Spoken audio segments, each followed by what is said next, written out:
از این روزهای تاریک تاریخ چطور با سلامت روان عبور بکنیم؟ چرا؟ چون این سلامت روان رو لازم داریم برای بقا. در این شرایط اعتراض و بحران طبیعیه که ذهن و روان ما از این همه اخبار خسته بشه. ما ماشین نیستیم، ما آدمیم. پس اینی که از سلامت روانت مراقبت کنی دلیل بر پاپس کشیدن، دلیل بر عادی سازی نیست. لازم نیست با گوشی موبایل شب بری تو تخت، صبح گوشی موبایلت از تخت بیرون بیای، همش اخبار گوش بدی، اخبار منفی و اخبار تکراری منفی. این کمکی نمیکنه، این فقط روی سلامت روان تاثیر بد میذاره. یه سری نکات میخوام توی این ویدیو بگم که برای مراقبت از سلامت روانه. مراقبت از سلامت روان ضعف نیست، عادی سازی نیست، پاپس کشیدن نیست، خونشویی نیست، هر چیزی که اسمشو میذارین، بلکه بخشی از مقاومت و ادامه دادن این مسیره. پس 100% تا آخر این ویدیو رو گوش بده. 4 نکته رو برات میخوام توی این ویدیو بگم. 4مین نکته خیلی مهمه چون خود من تستش کردم و جواب گرفتم توی این روزهای سخت.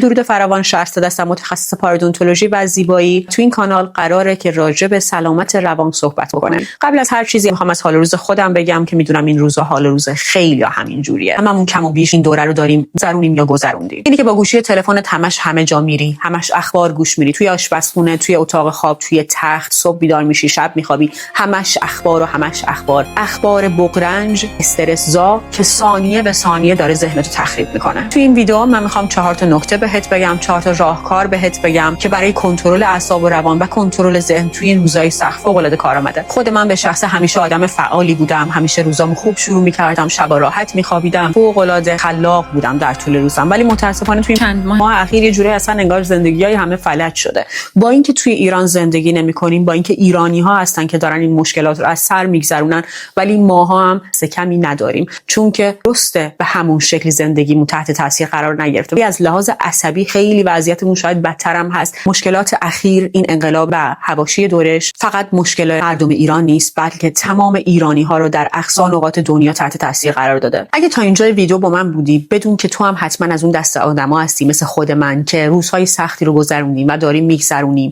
ذهنمون آروم نیست، مضطربیم، شاید اصلا احساس می‌کنیم دیگه توان ادامه دادن نداریم توی این وضعیت کنونی. وقتی جامعه توی شرایط انقلاب، اعتراض، ناامنی قرار میگیره و این اخبار سنگینی که شب و روز و ثانیه به ثانیه داره به ذهن ما خورونده میشه، باعث میشه که تحت فشار روانی مداومی قرار بگیریم و این ذهن ما ثانیه استراحت نداشته باشه. مغز و بدنمون وارد یه حالتی میشه که بهش میگن حالت بقا. خاطر اینکه همه شما داری احساس اضطراب، ترس، یأس و ناامیدی میکنی. یعنی سیستم عصبی دائما داره احساس خطر میکنه. پس بدن آدم میره تو حالت بقا که از خودش محافظت بکنه. تو این یه هفته اخیر داشتم کلی مقالات علمی میخوندم که راجع به صحبت کرده که ذهن آدم و بدن آدم چطوری عمل میکنه توی شرایط بحران‌های اجتماعی و سیاسی.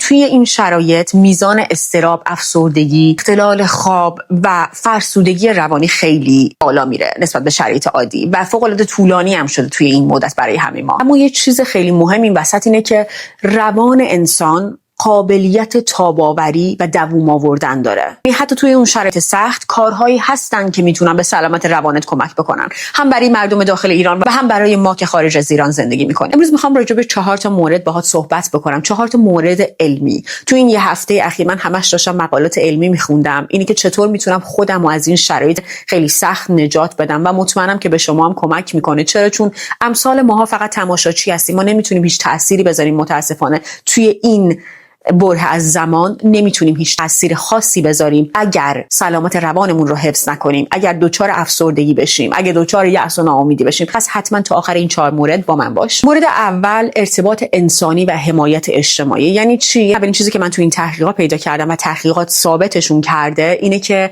انسان در شرایط بحران نباید تنها بمونه. یعنی افرادی که در زمان جنگ، اعتراضات یا بحران‌های سیاسی و اجتماعی حمایت عاطفی از طرف خانوادهشون و یا از طرف دوستای صمیمیشون دارند، اضطراب کمتری و علائم PTSD کمتری رو تجربه میکنن نسبت به کسایی که تنها میمونن و خودشون توی انزوا نگه میدارن و راجع به این شرایط صحبت نمیکنن. وقتی با کسی حرف میزنی، مغزت احساس امنیت بیشتری میکنه. اینو من نمیگم، ولی من خودم تجربه کردم و توی مقالات علمی هم گفته شده. مغزت احساس امنیت بیشتری میکنه وقتی با کسی حرف میزنی، سیستم عصبیت آرومتر میشه و بدنت از حالت خطر دائمی کمی بیرون میاد، یعنی کمتر احساس میکنه که توی خطر وقتی صحبت میکنی راجع به اون مشکل. حمایتی که میگم یعنی این ارتباطی که باید با خانواده یا با دوستا بگیری و راجع به این موضوعات صحبت بکنی، به معنای این نیست که قرار اون دوستت یا اون اعضای خانواده‌ات بهت یه راه حل بده، نه.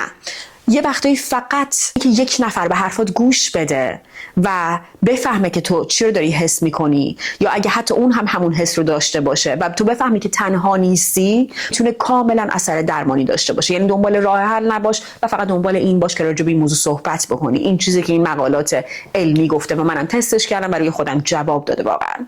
پس توی این روزا خودتو تنها نذار و حتما با یک کسی یا کسایی صحبت بکن راجع به شرایط کنونی. احساساتتو خاموش نکن، قایمشون نکن، راجع بهشون صحبت کن، چون شرایط خیلی بغرنجیه، شرایط خیلی حساسیه و هممون تحت فشاریم. توی جمعی باش که همه در یک راستا حرکت میکنن، جمعی حمایتی، و اگر حتی لازم بود، اگه میدونی خیلی تحت تاثیر قرار گرفتی، حتما از روانشناس هم کمک بگیر. در بحران انزوا ذهن رو آسیب پذیرتر میکنه. اینو همش به خودت تکرار بکن که در بحران انزوا ذهن رو آسیب پذیرتر میکنه. تنها بودن و انزوا در بحران ذهن رو آسیب پذیرتر میکنه. پس خودت تنها نذار تو این شرایط. مورد دوم، محدود کردن اخبار و شبکه‌های اجتماعی.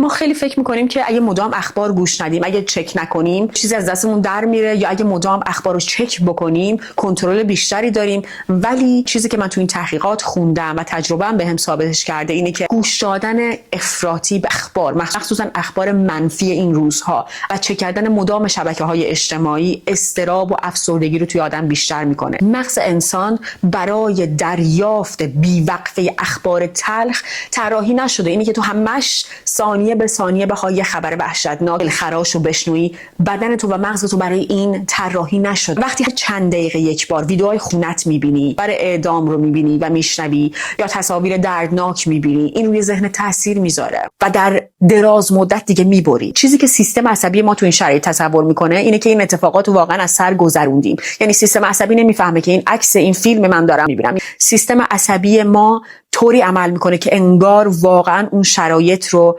خودمون توی اون شرایط بودیم و اون شرایط از سر گذروندیم و فوق العاده احساس خطر میکنه توی این شرایط. احساس میکنه که خطر همین بیخ گوش ماست. این چیزی که ذهن ما و سیستم عصبی ما میفهمه. حالا نتیجهش چی میشه؟ تپش قلب، بیخوابی، تحریک پذیری، ذهن خسته، افسردگی روانی. یواش یواش آدم افسرده میشه در طول دراز مدت. وقتی که تو میبینی خشونت و خشم و غم و کلی آدم بیگناه این وسط خونشون پایمال شده و کلی خانواده ها تحت تاثیر قرار گرفتن، وقتی میبینی تو نمیتونی هیچ کاری بکنی و بدنت هم توی اون حالتی که احساس میکنه خودش این شرایط از سر گذرونده و این طولانی مدت میشه، اونجاست که ممکنه به افسردگی برسی. پس بهتره فقط توی تایمای مشخصی در روز اخبار رو چک بکنی. کاری که خود من کردم، قبل از خواب 1 ساعت حداقل قبل از خواب اخبار رو چک نکن. مورد سوم که ممکنه خیلی ساده به نظر برسه، اما تعداد خیلی بالایی از تحقیقات علمی که من خوندم راجع به این موضوع صحبت کرده. سالها راجبش موقعی که درس خوندم مقالات راجبش نوشتم و حتی خودم هم بارها و بارها تجربهش کردم.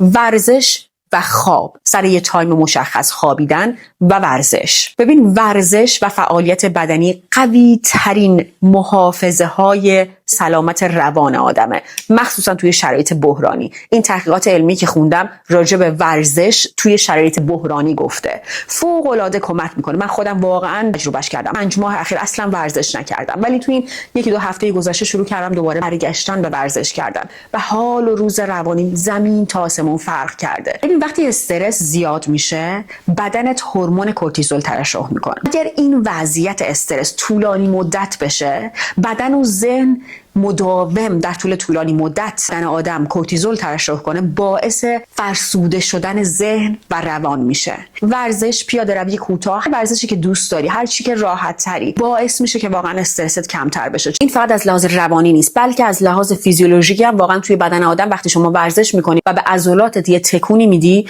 یه سری هورمون ها مثل هورمون اندورفین ترشح میشه، هورمونی که بهش میگن هورمون خوشحالی، و سیستم عصبی ناخودآگاه آرومتر میشه. یعنی نه تنها تنها ورزش کردن از لحاظ روحی حال آدمو خوب میکنه، بلکه از لحاظ فیزیولوژیکی هم یه سری اتفاقات میفته مثل ترشح اندورفین که باعث میشه شما خوشحال بشی، حالت بهتر بشه. در کنار ورزش همینطور خواب کافی مهمه. میدونم که خیلی خواب اصلا ندارن، برایشون سخته که بخوابن، ولی خوابیدن سر 1 ساعت مشخص فوق العاده به خوابت کمک میکنه. اگه این روزها خوابتونم به هم ریخته، کاری که گفتم باید انجام بدی اینه که حداقل از 1 ساعت قبل موبایلتو بذار کنار، نور اتاقتو کم کن، مصرف کافئین تو حداقل از 7 اگه بشه از 10 ساعت قبل از خوابت کاملا قطع کن. اگه میتونی برنامه خواب منظمی داشته باشی، اینم فوق العاده میتونه کمک بکنه. یه شب ساعت 2 نخواب، یه شب ساعت 11، یه شب ساعت 9 شب. سعی کن سر 1 ساعت مشخص بخوابی.